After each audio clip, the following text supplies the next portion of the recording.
Temas mais centrais do Evangelho do Senhor Jesus Cristo, aquele que é o alimento espiritual, aquele que é o pão da vida, o alimento para a alma de todo o homem.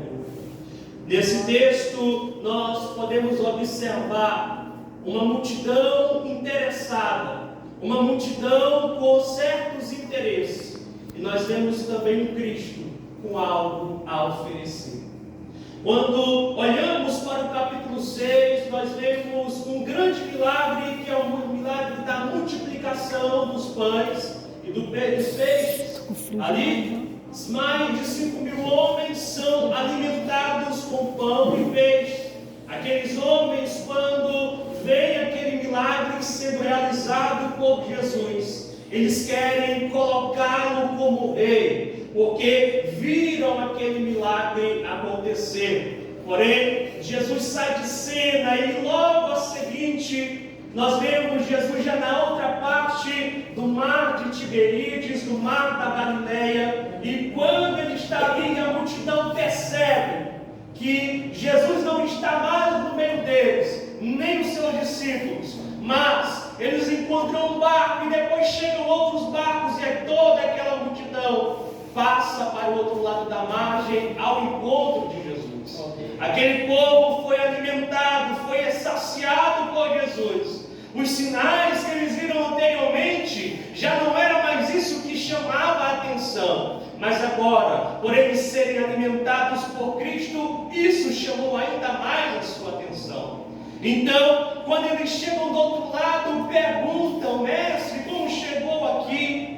E Jesus reconhecia o interesse de cada um deles, que não era pelos milagres que estavam seguindo, não eram pelos sinais que viram, mas era pelo pão que eles comeram. Então Jesus agora adverte aquela multidão a trabalhar, a viver, a fazer as obras não pela comida que perece, mas deveriam trabalhar, deveriam viver pela comida que permanece para sempre. Glória. Então aquele povo, ouvindo aquela resposta de Jesus, aquela advertência de Jesus, eles sentem a curiosidade e perguntam: então o que devemos fazer para executarmos as obras de Deus? O versículo em que nós lemos no início, o versículo 29, ele traz a resposta: a obra de Deus é esta, que creiais naquele que ele enviou. Aqui nós vemos uma quebra de expectativa, porque os rituais judaicos, a lei judaica, o que ela exigia? A obra.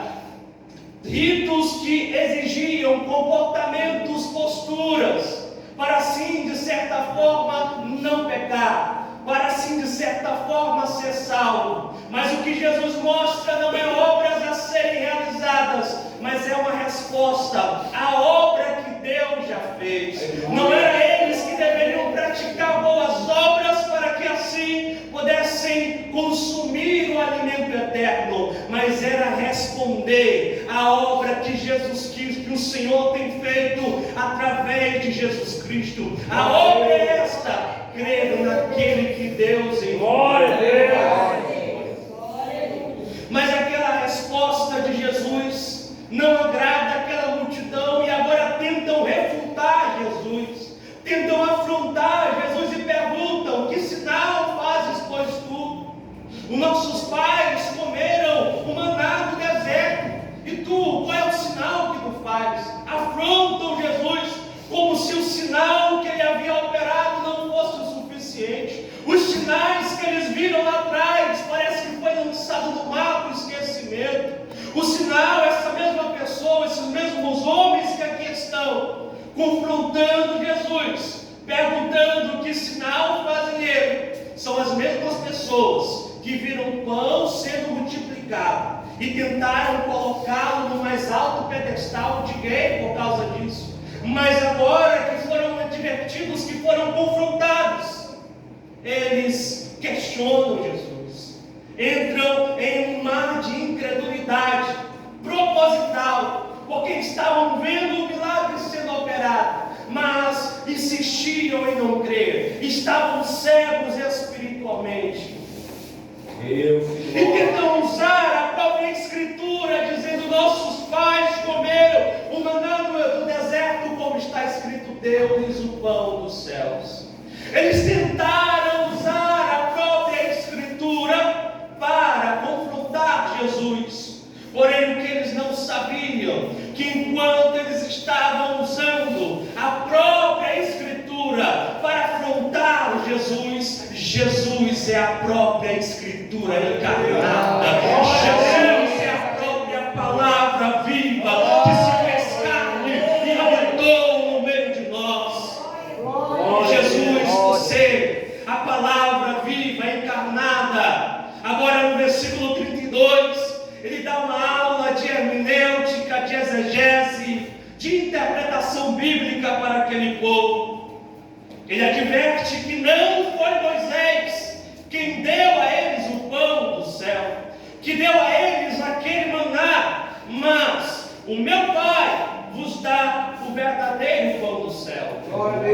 Essa resposta de Jesus pode ser entendida de duas maneiras. Primeiro, Jesus adverte a eles em um erro interpretativo. Eles interpretavam que era Moisés que havia dado o pão a eles no deserto. Mas Jesus adverte que não foi Moisés, mas foi Deus que fez o pão descer dos céus e alimentar aquela multidão em meio.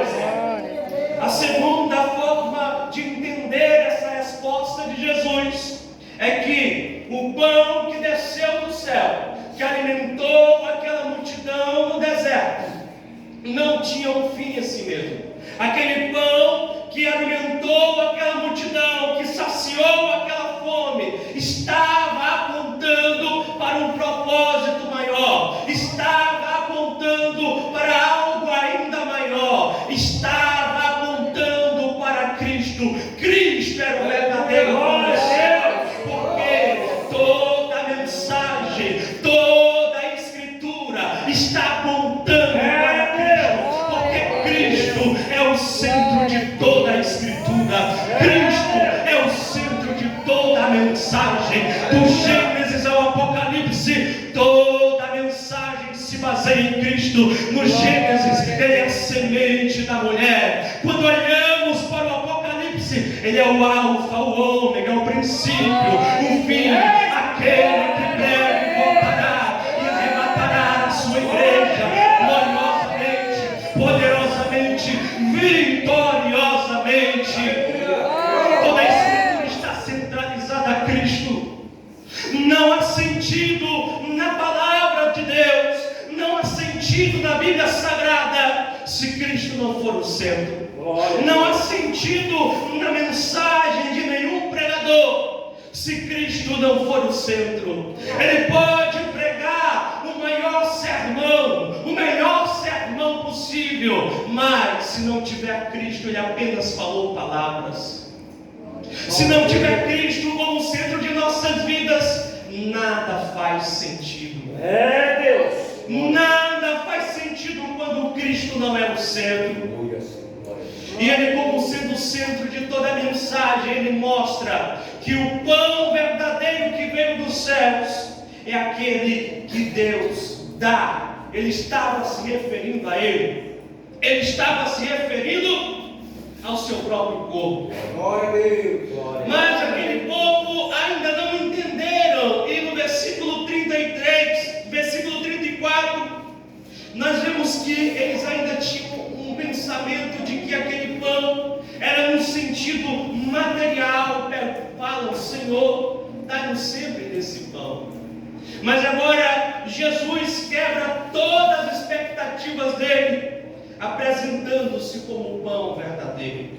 Versículo 35: Eu sou o pão da vida. Aquele que vem a mim não terá fome, e quem crê em mim nunca terá sede. Jesus se apresentando como o pão da vida, ele mostra que ele é o que sacia a alma do homem. Aqueles que se aproximam de Jesus, eles podem ter o privilégio de ter a sua alma saciada. Aqueles que se aproximam de Jesus, eles podem ter o privilégio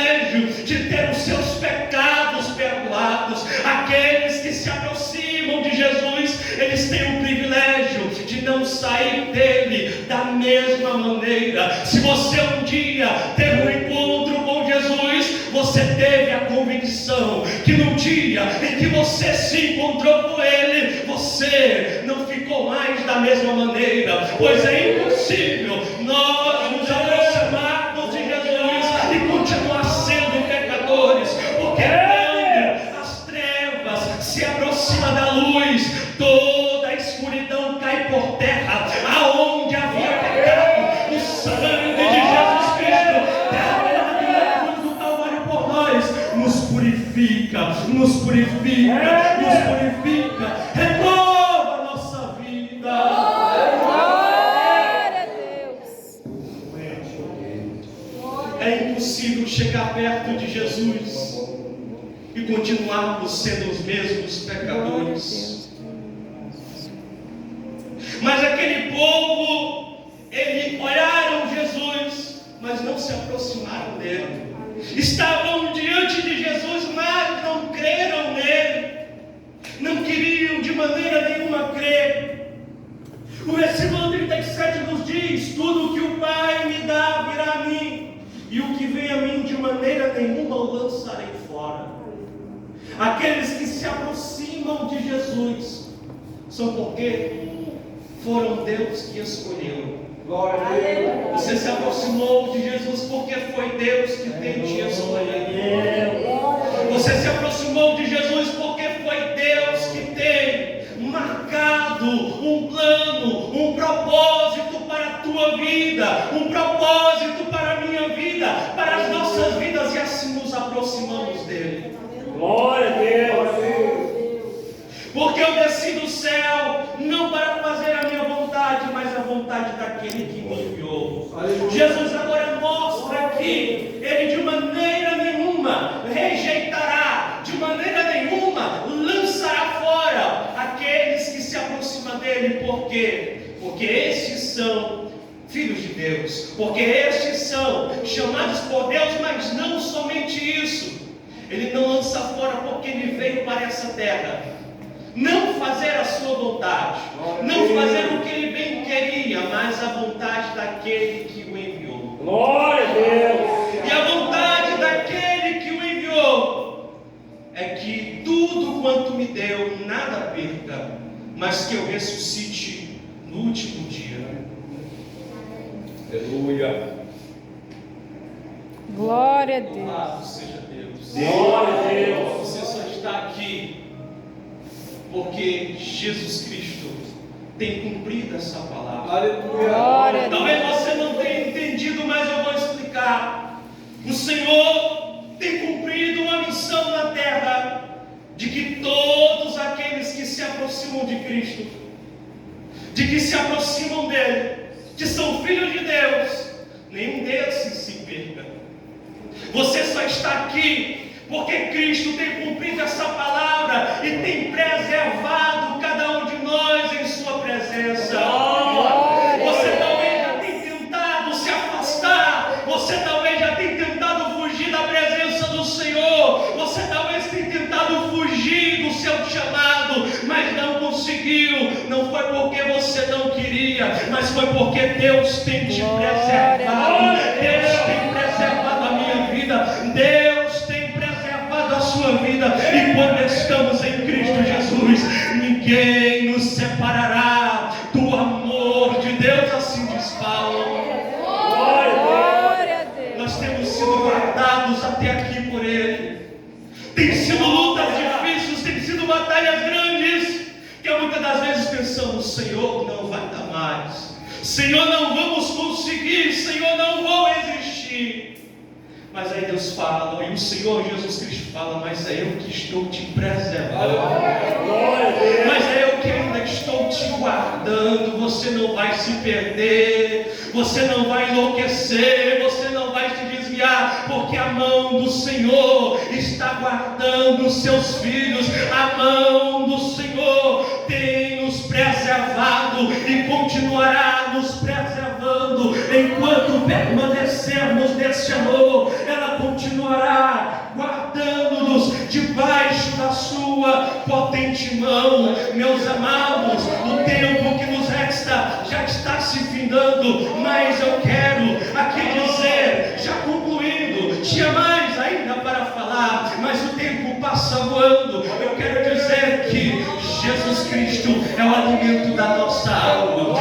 Jesus Cristo é o alimento das nossas vidas. Jesus Cristo é o pão vivo que desceu do céu. Não é um pão físico, não é um pão material, mas o pão que Jesus se refere é o seu corpo sendo esmagado, é o seu corpo sendo ferido, é o seu corpo sendo chicoteado em resgate da minha vida, em resgate da sua vida. Hoje é o momento de nos lembrarmos deste sacrifício. Hoje é o momento de nos lembrarmos desta entrega. O sangue de Jesus Cristo derramado em favor das nossas vidas.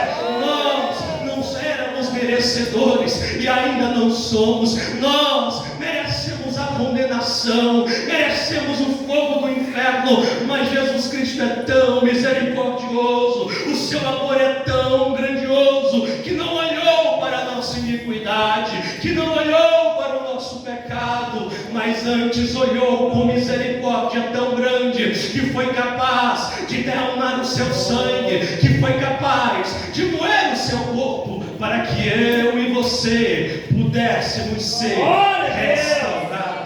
Louvado seja Deus.